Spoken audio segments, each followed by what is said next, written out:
Welcome aboard.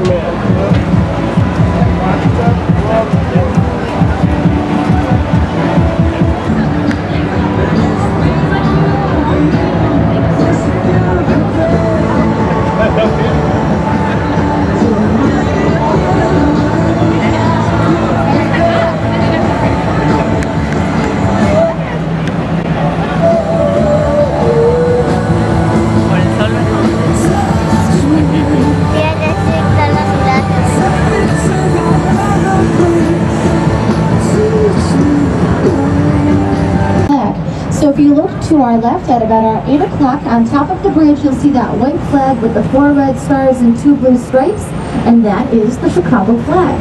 The 4 red stars represent the city's foremost defining events in our past.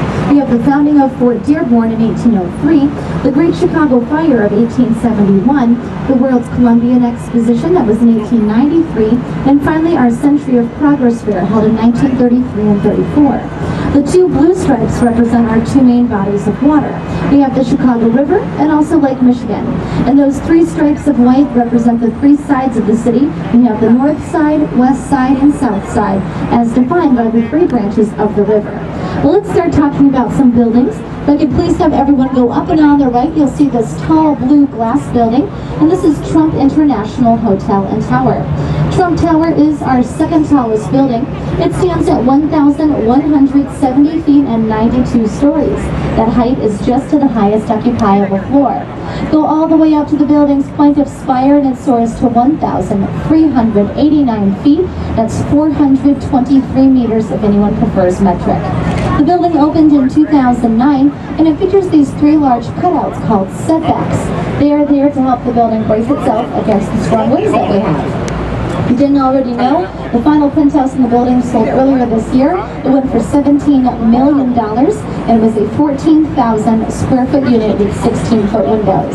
But just remember, Trump Tower is our second tallest building and you'll be all set. We're going to stay on the right. Let's look ahead of us. You'll see this black rectangular building. This is the former IBM Tower done in 1971. This building stands at 52 stories, and IBM, the original anchor tenant, moved out in 2008. They moved out all thanks to Trump Tower.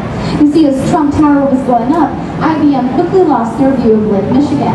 So as their lease expired, they decided to move out and to find a location with a better view. The building does have a new anchor tenant. It's the American Medical Association. They moved in 2 years ago and gained the naming rights.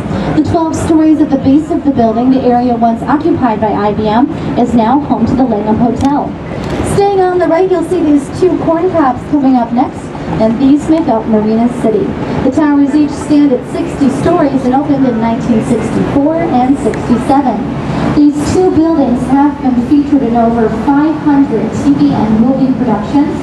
That list includes Steve McQueen's The Hunter, the Blues Brothers movies, several of the Batman movies, and the Bob Newhart Show.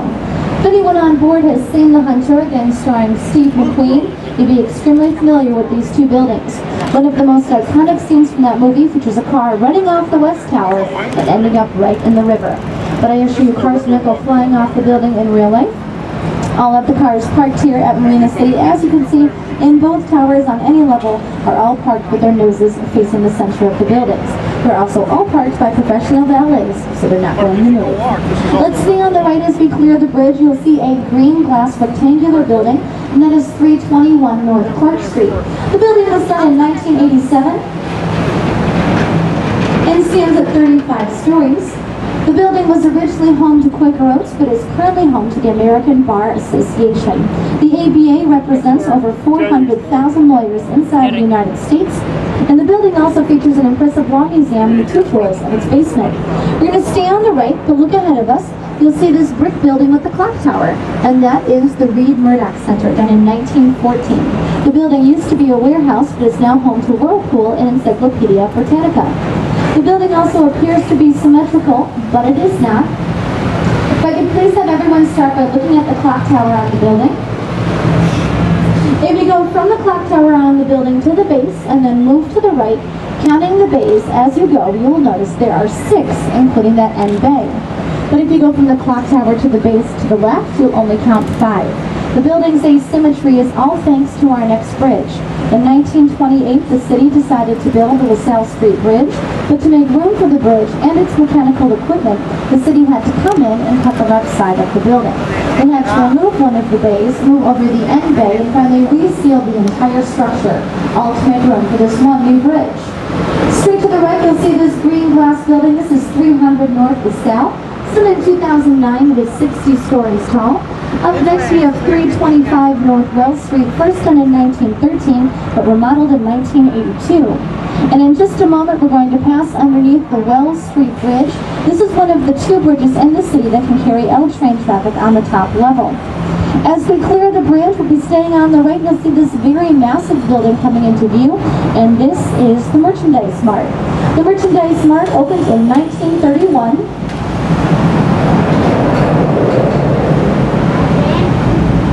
And this building contains 4.25 million square feet of interior space. The building sits on 2 city blocks worth of area, features over 8 miles of interior corridor. The building has its own L stop, and up until 2008, it even had its own zip code.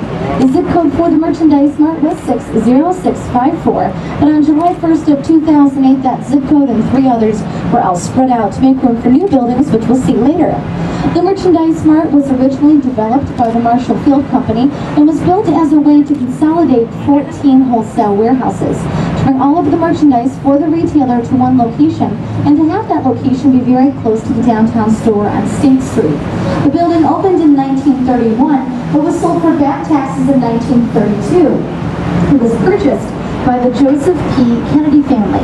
The Kennedy family bought that building for $13 million. They held onto it until 1998, when they sold it for $625 million.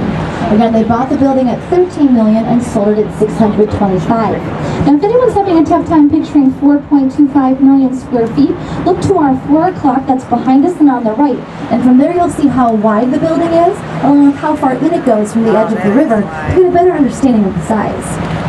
When you're all done with the Merchandise Mart, we're going just to the right, and there you'll see the headquarters for the Chicago Sun-Times. The building was done in 1977, and just in front of it you'll see this open space. The open space is set to be home to 2 new buildings over the next 5 years, but this spot is called Wolf Point. Wolf Point is where we decided to name Chicago, Chicago. We did so in 1825, and that word Chicago derives from a Potawatomi Native American term. That word is Chicago.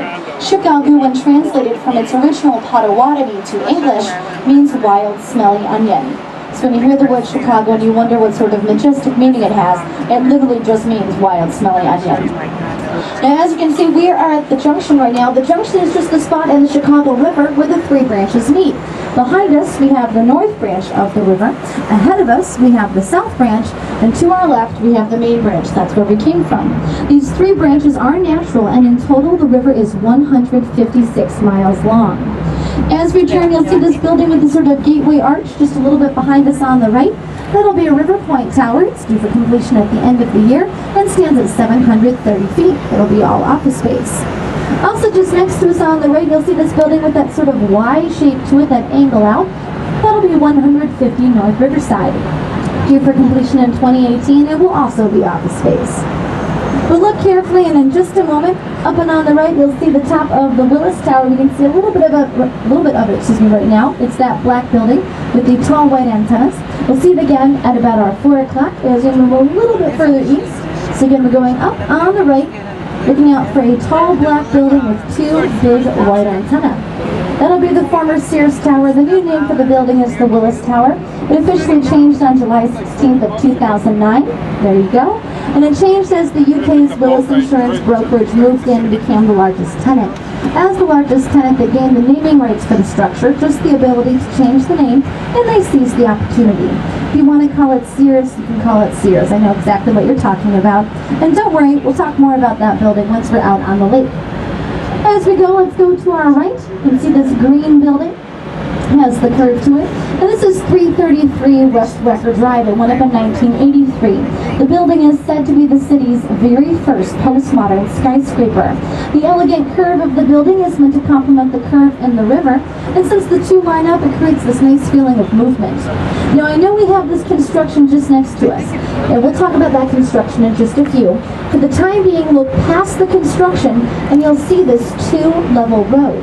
That two-level road is called Wacker Drive. It was named after Charles Wacker.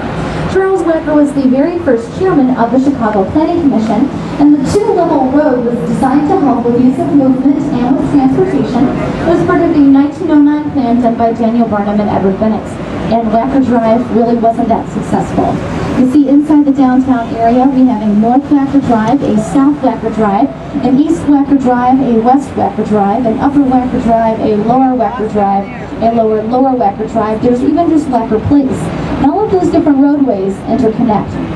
So instead of making it easy for people to get around, it makes it very easy for people to get lost. Wacker Drive, again, one of the least successful plans to the 1909 plan, but the plan did have many successful parts. Things like our grid system and our necklace of parks. My personal favorite part of the 1909 plan is all around us on the river, and you can see it either by going straight to our right as we clear the bridge, or by looking ahead of us on either side. There you'll see these little towers just next to the bridges. Those are called bridge houses, and I think they are wonderful. They all show off different styles of architecture because no two bridges have the same bridge house design. The bridge houses are functional to hold the controls for the bridge. They're at the very top floor. And we're going to leave this construction once and for all in just a second, but the construction is all for our brand new Riverwalk. A project that's about 2/3 of the way done and set to be complete in spring of next year. The project's being highlighted by all of these little pathways underneath the bridges. So here's some of our finished Riverwalk. And just next to us, you'll see this beige building with the American flag in the center of it. That is the LaSalle Wacker building, done in 1930. Up next, we have this green glass building. This is 111 West Wacker. It opened in 2014 and stands at 630 feet. The building is all residential space. Looking ahead of us, you'll see this white building with the silver windows, and that's 77 West Wacker, done in 1992. This is the former headquarters to United Airlines. They've since relocated to the Willis Tower and take up over 500,000 square feet of that building. And looking ahead of us, you'll see this short beige building, and this is 55 West Wacker Drive, done in 1968. This is the former headquarters to Blue Cross Blue Shield. You'll see their new headquarters once we're on the lakefront. Keep looking ahead of us, you'll see the dark green and gray granite building. This is the Leo Burnett building, done in 1989. But it's often referred to as the Plaid Pants building, thanks to the pattern created from the dark green and gray granite of the exterior. As we clear the bridge, look ahead of us a little bit, you'll see a white marble building. It's very rectangular.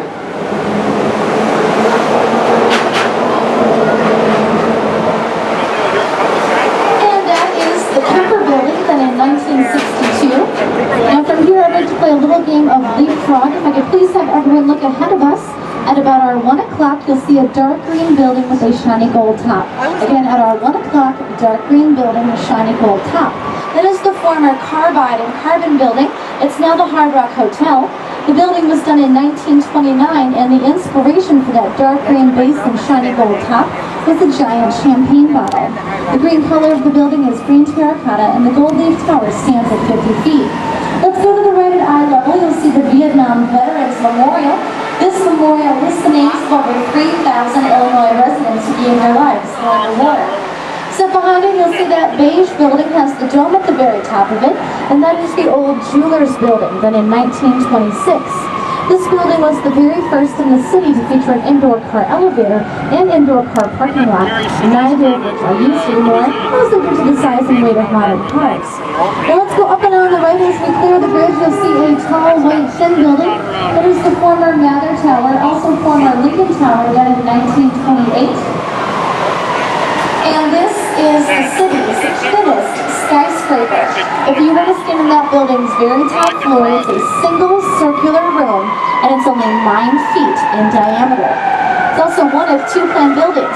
A second building, a duplicate, was set to go in just next door where you see the glass exterior of the London House now. Construction for that second building was due to start in